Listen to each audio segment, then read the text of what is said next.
የእግዚአብሔርን ቃል የሚሰማው በመንፈስ ቅዱስ አማካኝነት ነው።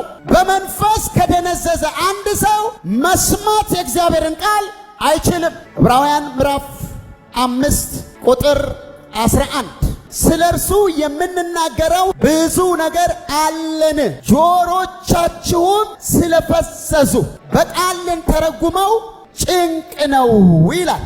ቁጥር 12 ላይ ከጊዜው የተነሳ አስተማሪ ልትሆኑ ሲገባችሁ አንድ ሰው ስለ እግዚአብሔር ቃላት መጀመሪያ ያለውን የሕፃናትን ትምህርት እንዲያስተምራችሁ እንደገና ያስፈልጋችኋልና የሚያስፈልጋችሁም ወተት ነው እንጂ ጠንካራ ምግብ አይደለምና ይላል። መንፈሳችን ከተዳከመ መንፈስ ቅዱስን የምንሰማበት ኔትወርክ መቋረጥ ይጀምራል። ከዛ በኋላ ምን ይሆናል? ለሰባኪው የእግዚአብሔርን ቃል በእሪያ ፊት መጣል ይሆናል።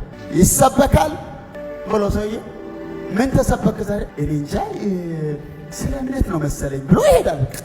የሚሰማ ጆሮ ስታጡ መንፈስ ቅዱስ በእሪያ ፊት የእግዚአብሔርን ቃል መጣል አይፈልግም። ለምን? የእግዚአብሔር ቃል ከማንም በላይ መንፈስ ቅዱስ ውድ እንደሆነ ያውቅ። ኦርኪው የተዘጋ ጠርሙስ ሆነ ከተቀመጥ የሚፈስብህ ነገር ሁሉ ወደ አንተ ውስጥ መግባት አይችልም። ሰዎች ይሰማሉ ግን አይሰሙም። ለዚህ ነው ኢየሱስ ያለው ይሰማሉ አይሰሙም፣ ያያሉ አያዩም። ማየት ስላልሆነ የእግዚአብሔርን ቃል ስንሰማ በጣም በትኩረት መሆን አለ። ለእናንተ ልንነግራችሁ የምንፈልገው በጣም ብዙ ነገር ነበረን፣ በቃል ለመተርጎም ግን በጣም ጭንቅ ነው አለ።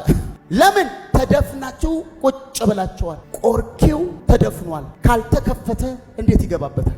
እግዚአብሔር ትንቢት ሲናገር ዘለህ ባንተ ብዙዎችን አድናለሁ ሲል፣ ባንተ ብዙዎችን እታደጋለሁ፣ ባንተ ብዙዎችን እንደዚህ ያደርጋለሁ ሲል ዘለህ አሜን ብለህ ወንበር ሰብረህ ከዛ የሚሰራበትን ደግሞ የእግዚአብሔር ቃል ትተህ እንዴት ይሆናል? ለመማር ዳተኛ ሆኖ ሰውየው እንዴት ይሆናል? ከዚህ በኋላ የምንማራቸው ትምህርት ቢ ፎከስ